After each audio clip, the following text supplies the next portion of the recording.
Good morning, beloveds, and here we are, another gorgeous day on the pond.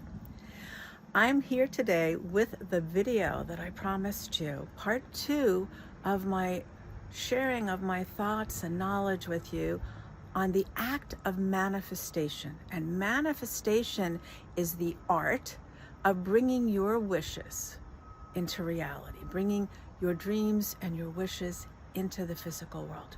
And today I want to share with you the 8 missteps that most people make when they try to manifest. So you get ready, got a pen and paper, got your thinking mind engaged, your computer open, your iPad open. Here we go.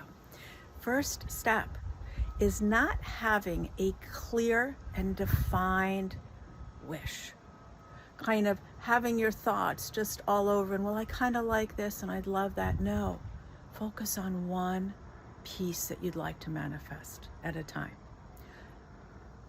Misstep number 2, not having a wish that is truly for your highest good and the highest good for all. We have lots of thoughts that come and go. We have desires. But when you're manifesting, you are bringing something in that is for your highest good and the highest good for all. It's not just any wish that comes along. So, I want you to remember to really focus on a specific wish that is for your highest good and the highest good for all.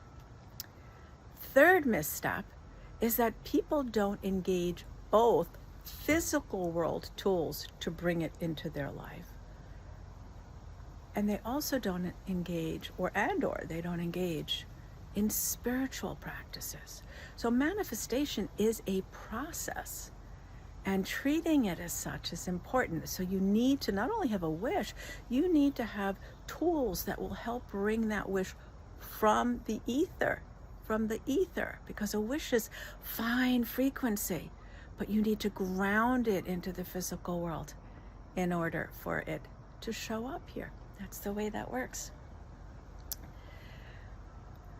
The next piece that people miss, or the mistake that they make, let's see.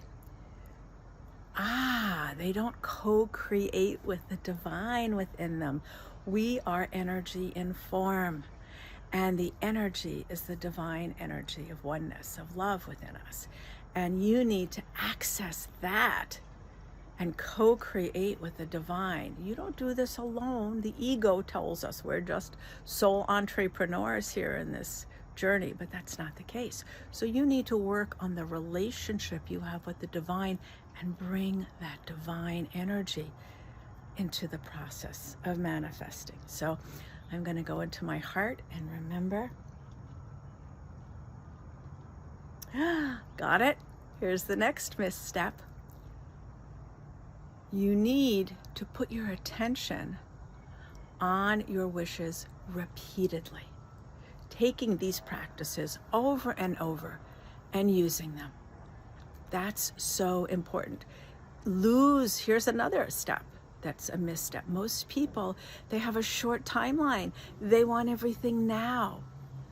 And they create an artificial timeline for how long or how short it should be until the manifestation comes in.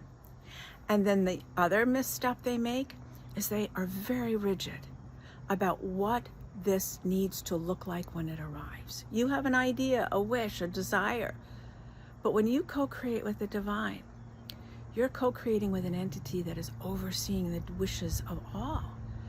And so the form it comes, because this is for your highest good and the highest good for all, and not just for your momentary desires. This practice is a special practice. And so what shows up may look slightly different, or sometimes very different than what you wanted. And if you give it time, you'll say, oh my God, this was exactly what was needed. Exactly what was needed. So you want to make sure that you're not rigid with your timeline. You're not rigid with how your wish needs to be desired. You have a very specific desire that's for your highest good, the highest good for all. You create the tools and practices that are needed to bring this into the world. So it's no longer in the ether and it's here in the physical world. And you co-create with the divine. Now, if you don't know steps and practices in the physical world or the ethereal world, the etheric world, the spiritual world, that you need to bring in order to manifest, watch your mailbox, because I'm going to be sending you some more information about this. This is a big topic that so many students have, and I've never addressed it before, but I'm happy to address it now because I understand the steps. I've manifested this.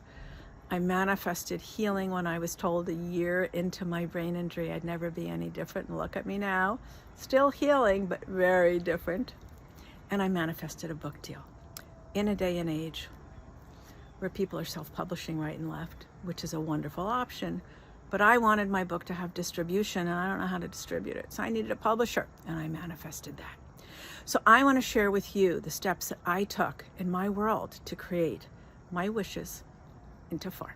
Okay, this is a long one. Thanks for sticking with me. Talk to you soon.